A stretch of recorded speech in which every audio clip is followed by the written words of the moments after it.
بسم الله الرحمن الرحيم. شهر رمضان الذي أنزل فيه القرآن هدى للناس وبينات من الهدى والفرقان.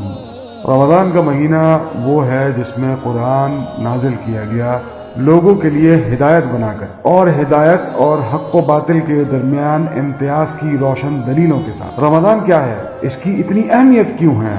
رمضان قرآن کریم کا سالانہ جشن ہے۔ اس کی اہمیت کا اندازہ اس بات سے کیجئے کہ بنی اسرائیل سے امت مسلمہ کا تاج اٹھا کر جب امت محمدی صلی اللہ علیہ وسلم کے سر پر سجایا گیا اور پھر قبلہ یعنی بیت المقدس سے بیت اللہ کی طرف قبلے کا رخ موڑ دیا گیا، اور امت محمدی صلی اللہ علیہ وسلم کو رمضان کے مہینے میں ایک نیا نصاب دیا گیا جس کو قرآن کریم کہتے ہیں، تو پتہ یہ چلا کہ یہ وہ جشن منانے کا طریقہ ہے جو اللہ سبحانہ تعالیٰ نے مسلمانوں کو سکھایا کہ قرآن کا جشن ایسے مناؤ کہ روزے رکھو، قرآن پڑھو، اس کی اہمیت کو سمجھو، قرآن سے رابطہ مضبوط کرو تاکہ تم تقوی حاصل کر سکو۔